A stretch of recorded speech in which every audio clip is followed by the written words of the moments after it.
Hello students. पिछली कक्षा में हमने संबंध की परिभाषा तथा संबंधों के प्रकार इसके बारे में हमने सीखा था। उसकी परिभाषाएं उदाहरण सहित समझी थी। तो अब उसी पर आधारित प्रश्नावली 1.1 का पहला प्रश्न, जिसमें कई खंड हैं, उसको करेंगे।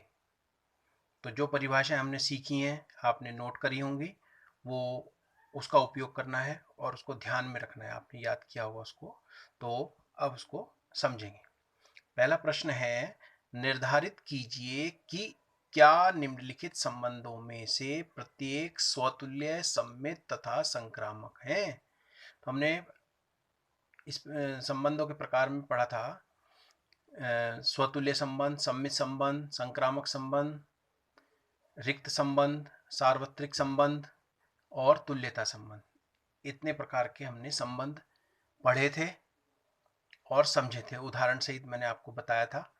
तो अब उसी पर आधारित है ये सवाल। पहला है, अब हमें ये चेक करना है कि ये संबंधों में से कौन से स्वतुल्य, सम्मित तथा संक्रामक हैं।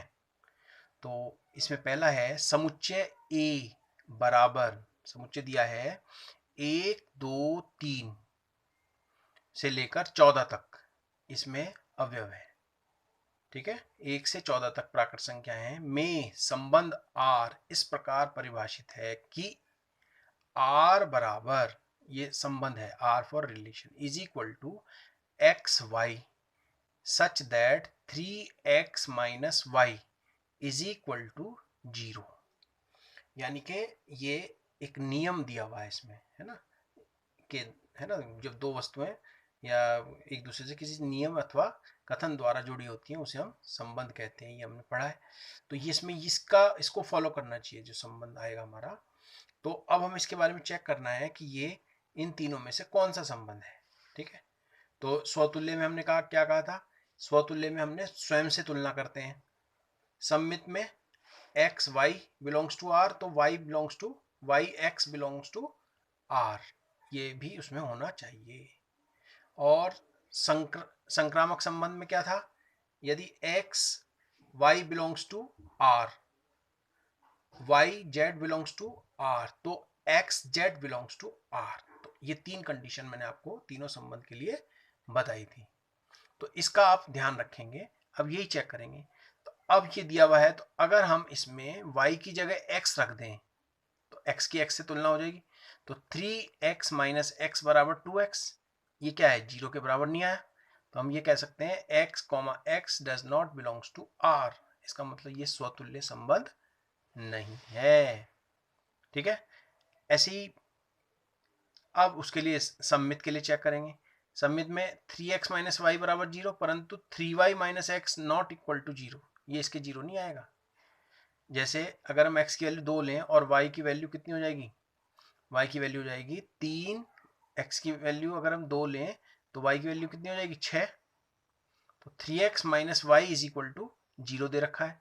अब इसमें x बराबर 2, y बराबर 6 रखने पर तो कितना हो जाएगा, अगर इसे चेंज कर दें तो 3y माइनस एक्स, तो 6 तिया 18 माइनस 2, तो ये क्या है 16, नॉट इक्वल टू 0। हम कह सकते हैं 2 और 6 डज बिलोंग्स टू आर, परंतु 6,2 does not belongs to R.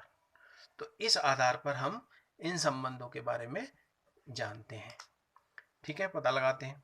तो इसी तरह से हम कह सकते हैं संबंध आर सम्मित संबंध नहीं है। सी है, यदि 3x माइनस वाई, वही x y और z के रूप में तुलना करेंगे, 3x minus y is equal to 0, 3y minus z is equal to 0, तो 3x minus z is not equal to 0।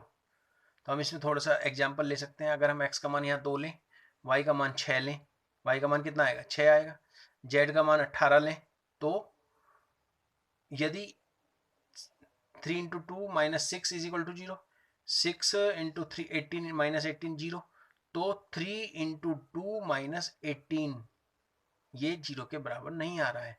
तो हम कह सकते हैं चूंकि x comma y belongs to R, y comma z belongs to R, तो x जेड does not belongs to R. इस केस में पहला और आखिरी इस नियम को फॉलो नहीं कर रहा है, अतः आर संक्रामक नहीं है। तो ये सवाल चेक करने के लिए आता है हमारे पास कि जांच कीजिए कि ये सममित, स्वतुल्य, सममित तथा संक्रामक से हैं या नहीं। नेक्स्ट है प्राकृत संख्याओं के समुच्चय n में, प्राकृत संख्याओं के समुच्चय n में r, n क्या है, natural number, set of natural number. अभी मैंने बताए थे प्रतीक। r बराबर दिया हुआ है x, y such that y is equal to x plus 5, और उसमें दिया हुआ है x का मान जो है वो 4 से कम होना चाहिए। तो 4 से कम क्या होगा, 1 रखोगे तो यहाँ कितना आ जाएगा, 1 2 3 4 5 6 आएगा। ठीक है, ये नेचुरल नंबर्स होते हैं। तो आर में पहला 1 लिया तो 5 प्लस 1 कितना हो गया, 6, वाई ये आ गया। 2 लेंगे तो यहाँ 7 आ जाएगा, 3 लेंगे तो 8 आ जाएगा, लेकिन x का मान 4 से कम लेना तो बस 3 तक ही हम यहाँ पर लेंगे x का मान। y के मान हमारे पास 6, 7 और 8 आ जाते हैं। तो अब हमें स्वतुल्य चेक करने के लिए मैंने बताया था इसमें 1 2 है ना, अगर इसमें 1 1 2 2 3 3 4 4, इस तरह से 4 4 तो हो ही नहीं सकता, 1 1 2 2 3 3, ये क्या कर रहे हैं, इसमें नहीं है इस संबंध में। स्वतुल्य तभी होगा जब ये दोनों ब्रैकेट होंगे, या 6 6 7 7 8 8 इस तरह से होते। तो ये इसको बिलोंग नहीं कर रहा है, तो हम कहेंगे ये स्वतुल्य नहीं है। इसी तरह से दूसरा सममित के लिए क्या करेंगे, अगर 1 6 है तो 6 1 भी होना चाहिए था इसमें, 6 1 नहीं है। 2 7 belongs to R परंतु 7 2 does not belongs to R। 3 8 belongs to R परंतु 8 3 does not belongs to R। तो हम कहेंगे अतः R सममित नहीं है। ठीक है, अब संक्रामक के लिए क्या करेंगे, संक्रामक के लिए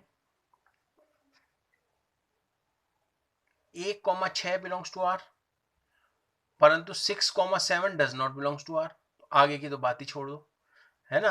तो 1 7, तो अगर ये होता तो फिर हम 1 7 के लिए चेक करते, जब 6 7 भी नहीं है तो ये संक्रामक भी नहीं है।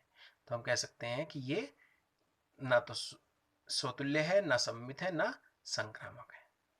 इस तरह से नेक्स्ट है समुच्चय A बराबर दिया है 1 2 3 4 5 6, ये समुच्चय है में R बराबर x, y such that y भाज्य है x से द्वारा परिभाषित संबंध R है। तो R बराबर 1 1 1 2 1 3 1 4 1 5 1 6, ठीक है, और 2 2 2 4 2 6, यानी कि y भाज्य है x से, जो दूसरा घटक है वो पहले से भाज्य होना चाहिए। 1 से 1 में भाग चला जाएगा, 1 से 2 में भाग चला जाएगा, 1 से 3 में, 1 से 4 में, 5 में, 6 में, 2 का 2 में, 2 का 4 में, 2 का 6 में, 2 का 3 का 3 में, 3 का 6 में। तो ये ब्रैकेट हमने लिख लिए इस नियम के अनुसार। अब हमें चेक करना है क्या ये स्वतुल्य है। तो आप देख रहे हैं 1 1 2 2 3 3 4 4 5 5 6 6, तो ये सब बिलोंग कर रहे हैं आर को, तो हम कह सकते हैं ये स्वतुल्य है। इसी तरह से 1 2, अब सममित के लिए चेक करेंगे, 1 2 बिलोंग्स टू आर, लेकिन 2 1 does not belongs to R. 1 3 belongs to R परंतु 3 1 does not belongs to R, अतः आर सममित नहीं है। सी, क्योंकि 1 2 2 4 बिलोंग्स टू आर तथा 1 4 बिलोंग्स टू आर। 1 2 और 2 4, 1 4 भी बिलोंग कर रहा है आर को। इसी प्रकार 1 3 और 3 6 बिलोंग्स टू आर, तो 1 6 भी करना चाहिए, वो कर रहा है ना, 1 6 भी है इसमें। तो हम कह सकते हैं आर संक्रामक संबंध है। ठीक है, ये 3 बातें इन सवालों में चेक करनी है। तो समस्त पूर्णांकों के समुच्चय z में r बराबर x y such that x minus y एक पूर्णांक है द्वारा परिभाषित संबंध r। x, y such that x minus y एक पूर्णांक है द्वारा परिभाषित संबंध r। ठीक, ये बताना है हमें। तो अब इसमें क्या करेंगे, हम y की जगह अगर हम x रख दें तो x माइनस एक्स बराबर 0 जो कि एक पूर्णांक है, तो x comma x belongs to r, y comma y belongs to r, तो हम कह सकते हैं अतः r एक स्वतुल्य संबंध है। यदि x माइनस वाई एक पूर्णांक है तो y माइनस एक्स भी एक पूर्णांक होगा। पूर्णांक में से पूर्णांक घटाएंगे तो पूर्णांक ही प्राप्त होता है। तो x comma y belongs to r, तो y comma x belongs to r, यानी कि 4 में से 2 घटाएंगे या 3 घटाएंगे तो भी पूर्णांक प्राप्त होगा, और 3 में से 4 घटाएंगे तो भी ऋण पूर्णांक प्राप्त होगा। तो हम कह सकते हैं कि दिया गया संबंध सममित संबंध है। ठीक है। अब इसके बाद आता है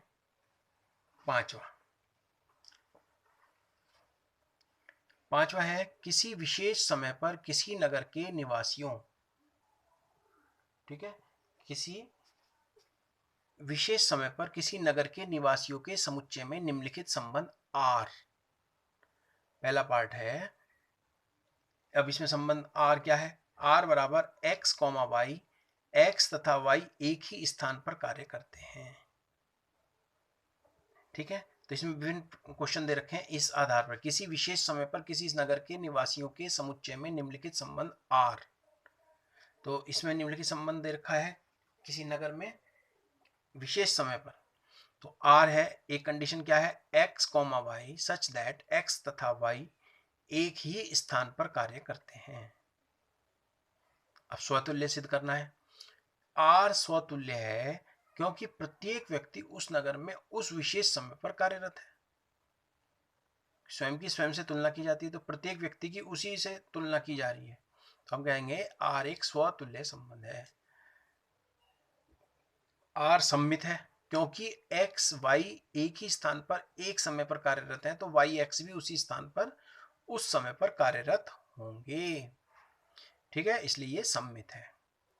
आर संक्रामक भी है क्योंकि एक्स वाई तथा वाई जेड एक नगर में ही एक ही स्थान पर कार्यरत है, तो उस समय में उस नगर में उसी समय पर एक्स जेड भी कार्यरत होंगे। ठीक है, तो हम कह सकते हैं ये संबंध संक्रामक भी है। अब नेक्स्ट है दूसरा संबंध, क्या दिया है? आर बराबर x y such that x तथा वाई एक ही मोहल्ले में रहते हैं। तो स्वयं से तुलना करेंगे। आर स्वतुल्य है क्योंकि उस स्थान पर प्रत्येक व्यक्ति वहीं पर रहता है, कोई भी व्यक्ति वहीं रहता है जहां स्वयं वही है, स्वयं से तुलना कर रहे हैं हम। ठीक है, सममित भी है क्योंकि जिस स्थान पर एक्स वाई रहते हैं उसी स्थान पर वाई एक्स भी रहते हैं, तो ये सममित संबंध भी है। ठीक है, आर संक्रामक है क्योंकि एक्स वाई तथा वाई जेड एक स्थान पर रहते हैं, तो एक्स जेड भी उसी स्थान पर रहते हैं। एक्स वाई और वाई जेड एक स्थान पर रहते हैं, तो एक्स जेड भी उसी स्थान पर रहते हैं, तो हम कहेंगे आर स्वतुल्य भी है, सममित भी है और संक्रामक भी है। नेक्स्ट है R is equal to x y such that x comma y से ठीक ठीक 7 सेंटीमीटर लंबा है। आर स्वतुल्य नहीं है। क्यों नहीं है? क्योंकि कोई भी व्यक्ति अपने से 7 सेंटीमीटर लंबा नहीं हो सकता, जितना है उतना ही रहेगा। दूसरा है आर सममित नहीं है क्योंकि कोई भी व्यक्ति अपने से 7 सेंटीमीटर लंबा स्वतुल्य नहीं है, सममित भी नहीं है क्योंकि y x से 7 सेंटीमीटर लंबा है, तो x y से 7 सेंटीमीटर लंबा नहीं हो सकता। या तो 7 y होगा या x होगा 7 सेंटीमीटर लंबा, तो एक होगा ना। ठीक है, इसलिए हम ये कहेंगे सममित संबंध नहीं है। अगर एक दूसरे से 7 सेंटीमीटर लंबा है तो दूसरा नहीं है। इसी तरह से r संक्रामक भी नहीं है क्योंकि यदि x y से तथा y z से ठीक 7 सेंटीमीटर लंबे हैं, तो x z से 7 सेंटीमीटर लंबा नहीं हो सकता। अतः r स्वतुल्य संबंध, सममित संबंध तथा संक्रामक संबंध नहीं है। अब डी पार्ट क्या है? इसका डी पार्ट है r बराबर दिया हुआ है x comma y such that x y की पत्नी है। तो स्वतुल्य के लिए कैसे संबंध करेंगे? यह स्वतुल्य नहीं है, स्वयं की तुलना करेंगे, क्योंकि एक्स स्वयं की पत्नी नहीं हो सकती। ठीक है ना, कोई भी व्यक्ति स्वयं की पत्नी नहीं हो सकता या पति नहीं हो सकता। आर सम्मित नहीं है, क्योंकि यदि एक्स वाई की पत्नी है तो वाई एक्स की पत्नी नहीं हो सकती, ये हम समझ सकते हैं। ऐसे ही आर संक्रामक नहीं है, क्योंकि यदि एक्स वाई की पत्नी है तो वाई किसी की भी पत्नी नहीं हो सकती। ठीक है, क्योंकि यदि एक्स वाई की पत्नी है तो वाई किसी की भी पत्नी नहीं हो सकता। ठीक है ना, वाई तो वाई की पत्नी अगर एक्स है तो वाई क्या है, जेंट्स है, तो वो किसकी पत्नी ही नहीं हो सकता, वो किसी की भी। ठीक है, तो हम कह सकते हैं अतः आर स्वतुल्य, सम्मित तथा संक्रामक नहीं है।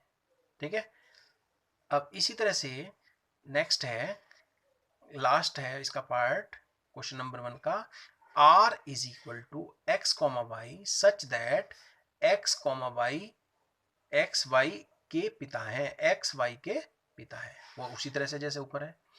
आर स्वतुल्य नहीं, क्योंकि एक्स स्वयं का पिता नहीं हो सकता, कोई भी व्यक्ति स्वयं का पिता नहीं हो सकता। आर सम्मित भी नहीं है, क्योंकि एक्स वाई का पिता है तो वाई एक्स का पिता नहीं हो सकता। एक्स वाई का पिता है तो वाई एक्स का पिता कहां से हो जाएगा? ठीक है, इसको ध्यान देना होगा, समझना होगा। आर संक्रामक नहीं है, क्योंकि एक्स वाई का पिता है, वाई जेड का पिता है, तो एक्स जेड का पिता नहीं हो सकता, बिल्कुल नहीं हो सकता। ये ध्यान देंगे आप, समझ सकते हैं इसको, है ना। तो हम कह सकते हैं कि आर स्वतुल्य, सम्मित तथा संक्रामक नहीं है। तो मुझे विश्वास है कि आपको ये सवाल समझ में आ गया होगा, तो इसको आप जब करने बैठेंगे तब और अच्छी तरह क्लियर हो जाएगा। इसको उदाहरण के द्वारा हम इसको करके देख सकते हैं, क्योंकि स्वतुल्य संबंध, सम्मित संबंध और संक्रामक संबंध, इसको समझने के लिए हमें एग्जाम्पल जरूरी होते हैं, और इस सवाल से आपको अच्छे से अभ्यास हो जाएगा, तो आप इसको ठीक प्रकार से समझेंगे। आज के लिए क्वेश्चन नंबर 1 ही, और इसको ठीक प्रकार से कॉपी में लिखेंगे। ठीक है, बाकी अगली कक्षा में। धन्यवाद।